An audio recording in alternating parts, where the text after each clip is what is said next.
सरकारनिफ्राय थिखानाय मोनसे माने माबा मोनसे क्लज दंमोन जे जोंनि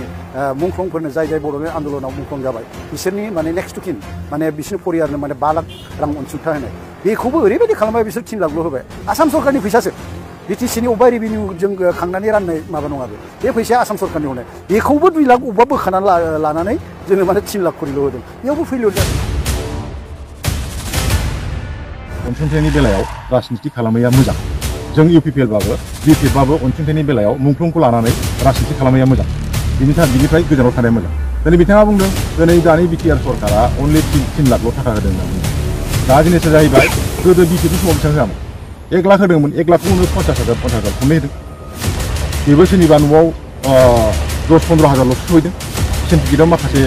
बेयावनो आखाइ आजावलाबायग्रा बै रानग्राफ्रा जाय अनसुंथाइ मोननांगौ मुंख्लंफोर बिथांमोना बै समावथ' सोरबा 25,000 सोरबा 15,000ल'सो मोनदों जोङो खौरां बिजोङाव नुबाय थादों जे जोंनि गहपुराव बिपिएफ हान्जानि जानानै जोंहा मानगोनां बुदिराम बसुमतारिया गामि गामि मा होनो भट कमिटि सुब्बा कमिटि दागासिनो दं गामि गामि मिसा खोथा बुंनानै जे बाथ्राया बेनो जे बिथाङा ओरैबायदि बाथ्रा बुंबाय जे रायजोफ्रा माने मानो थाखाय बिपिएफआव भट होगोन बिथाङा ओरैबायदि मिसा खोथा बुंबाय जे रायजोफ्रा गावसोर बिपिएफआव भट होनायनि सिगां रायजोफ्रा मिन्थिग्रोखागौलाय जाहैदों रेडिखानो बिपिएफनो भट होगोन बे खोथाया टटेलि मिसा खोथा गहपुरनि रायजोआ बिपिएफनो इसिबां सहसाव भट होआ खारन हाग्रामा सरकार बा हाग्रामानि जिथुनाखि बिपिएफ हान्जा दैदेननाय थांनाय 17 बोसोराव ओरैबायदि फेलियर मोनसे गभर्नमेन्ट बियो बेखौ जोंनि गहपुरनि रायजो राजाफ्राबो जाम्बा जाम्बि नंला मानोना होनना बुंबा 17 बोसोर गभर्नमेन्ट सालायनाय समाव बिथाङा जे हाग्रामाया जे सासे फेलियर सासे माबा सिपाहि जों बेखौ प्रमान मोनदों आरोखि मानो होनना बुंबा बिथांनि दैदेननाय बिथांनि सिप जानानै दैदेनबाय थानाय समाव जिथुनाखि बड'लेण्डआवनो बर' जाथियानो बांगालफोरजों न' सावजानानै 2008 सनाव आरो 2012 सनाव क'क्राझार गसाइगाव न' सावजानानै गोबां हाजार बर'फ्रा गावनि सम्पति जीवन रैखा खालामनो हायाखै आरो बे समाव बिथाङा कुनु माने बर'नि सासे चिफ हिसाबै कुनु माने बर' रायजोखौ मदद होनो हायाखै बिथाङा रिलिफ केम्पआव मोजाङै जाहोनो हायाखै मेडिकेल ट्रिटमेन्ट होनो हायाखै थानो मोजां होनो हायाखै बेनिखायनो जों बिथांखौ एकदम सासे फेलियर सासे चिफ जों मिन्थियो आरोखि बेनिखायनो बिथांनो जे भट होनांगौ आरो जे हाग्रामाया जे प्रयजन दं बेखौ जोंनि गहपुरनि मानसिया मालाबाबो साना आरो मोनसे इम्परटेन्ट खोथाया बेनो जे बिटिसि जायोबालायनो हाग्रामाया चिफ ओमफ्राय बिटिआर जायोबा प्रमद बर'आ चिफ सैथो खोथा माने बिटिसि जायोबा हाग्रामाया चिफ होननाय लोगो लोगो गावनि खुगाजोंनो बुंनाय बाथ्रा माने सिमाखौ 5 निफ्राय 1 इन्सिबो बारायहोनाय नङा आरोखि बे खोथाया खाथाम सुक्तियाव थांबालाय मा जानो जुदि गभर्नमेन्टआ जायोब्ला हाग्रामानि गभर्नमेन्टआ जायोब्ला बे हाबखानाय गामिखौबो दानफिननो थाखाय गिदिर खोथा नङा आरोखि खारन बेखौ मावनायाव बेखौ गामिखौ सोसनबावनायाव समस्ति दानायाव गभर्नमेन्टनि गोसोनि खोथा थायो गभर्नमेन्टनि इच्छानि खोथा थायो जुदि इच्छा गैयाब्ला सुक्तियाव दंबाबो जाया बे सुक्तियाव खुनु लिरनाय दंबाबो बे बुस्थु जाया जुदि गभर्नमेन्टआ जुदि बेखौ मावनो गोसो गैयाबा गभर्नमेन्टआ माने हाग्रामाया जुदि गभर्नमेन्ट फैयाथ' बेखौ मावखाया अब्ला बबे सार्थ जोंनि गहपुरनि बर'आ माने बिपिएफआवबो हाग्रामानो भट होगोन बे जाथाव आरोखि दा हाग्रामाया जे सासे फेलियर गभर्नमेन्ट जों बेखौ ओरैबायदि मिन्थियो जेला थांनाय 2020 सनाव हाग्रामाया गभर्नमेन्टखौ हगारनानै प्रमद बर'नो गालाङो अब्ला बे समाव जों नुदों 2,900 करोड़ थाखानि बाखि आरोखि थिखादारफोरनो फैसा होलांनो हायाखै थिखादारफ्रा बिसोरफोर गोदाव सोराव बे फेलियरखायनो बियो थिखादारफोरनो माखासे खामानिनिबो फैसा होनो हायाखै आरो बे 2,900 करोड़नि बिथोराव 1500 करोड़ानो फेक ड्राइ बिल बानायनानै हाग्रामायाव बख'ना जानो नागिरदों आरोखि बेखौ माखासे जोंनि गभर्नमेन्टनि माबाफ्रा एजेन्सिफ्रा नागिरना मोनबाय आरो जायफोर सैथो बेफोरनो थिखादारफोरनो लासै लासै दानि बे गभर्नमेन्टआ होलांगासिनो दं आरोखि प्रमद बर'नि दैदेननायाव जिथुनाखि बर'नि मोनब्रैबो फेक्सन एनडिएफबि बिथांमोना मेन स्ट्रिमाव फैनानै सरकारजों सावरायनानै टेबोलाव फैनानै गोजोन सुक्ति खालामबाय गासैबो हाथियारफोरखौ जमा खालामजोब्बाय बिनि उनाव जों गावजों बिदा फंबाय किडनेप खालामलायनाय बुथारलायनाय दाङाबाजि जोंनि गेजेराव खमसे खम जोंथ' गोजोन फैबाय मालाया जियानो जाया जोंनि न' जोंनि बिदा फंबायनि बिथोराव धन दौलत डिमान्ड ओंखाम जानायनि ओंखाम संनायनि दाय बेबायदि मोनसे माखासे ग्रुपिं सिस्टेमा बे गामिनिफ्राय बै गामिसिम हाबलायनो हायो बेबायदिथ' गैला बेखौनो होनो गोजोननाय जुदि बेबायदि गोजोननायखौ जुदि बिथांमोना फिलिंस खालामहैयोबा अब्ला नोंथांमोना गोसोखांबाव बै 2008 सनाव जिथुखि बर'जों बांगालजों उदालगुरियाव जादोंमोन बेहाय बर'आ माबायदि न' गारना खारनाङा आरो गावनि गेजेराव बिएलटि एनडिएफबिनि समाव जिथुनाखि जोंनि बिदा फंबायफ्रा न' उन्दुनो हाया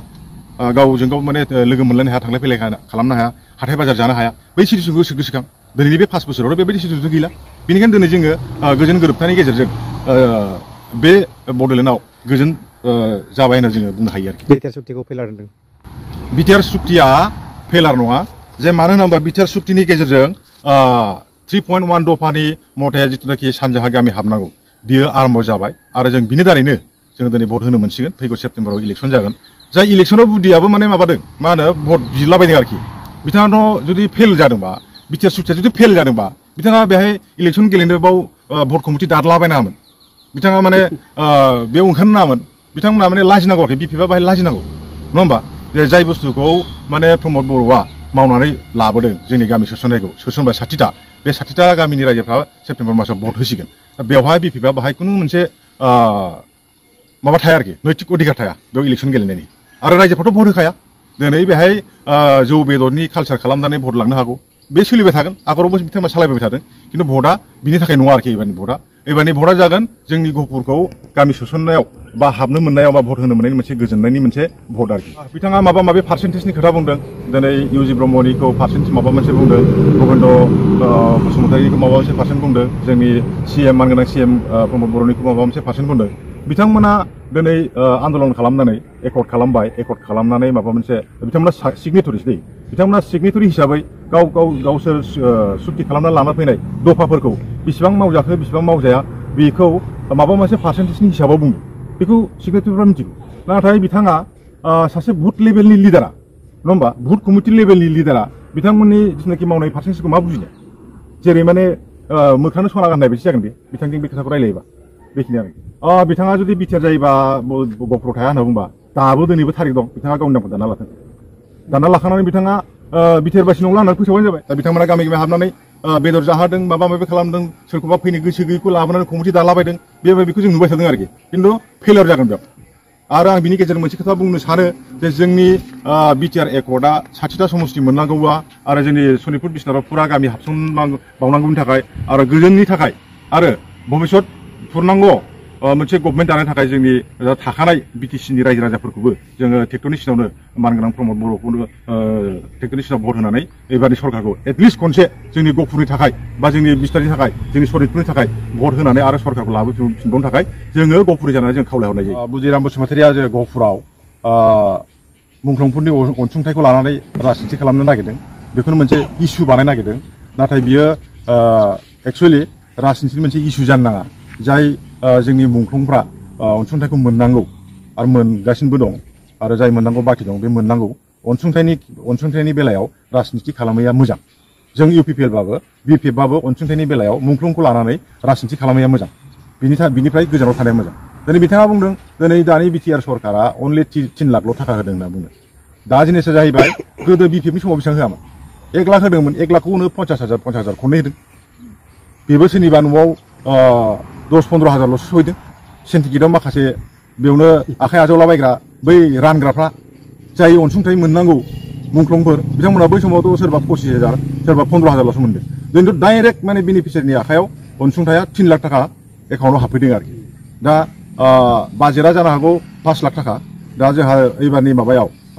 आगोलनि 534 दा एनडिबिनि मुंख्लं दं माखासे बेबायदिनो बिएलटिनिबो मुंख्लं दं मुंख्लंनि अनजिमाया बांनायखाय फैसायासो माने बाजेटआव थिगानो खिन्थु जों माने फैसाया माने एसे माबा जानायखाय बेखौ 3 लाख होग्रोनाय जादों बेखौ फुरायै 5 लाखखौनो होनाय जागोन आरो जा मोननांगौ दं बेयो मोनजोबगोन बे मुंख्लंनि बे इस्युखौ लानानै राजनिति इस्यु खालामनाया बे दिनैनि दिनाव अन्तत' बेखौ गोजानाव थानाया मोजां आरो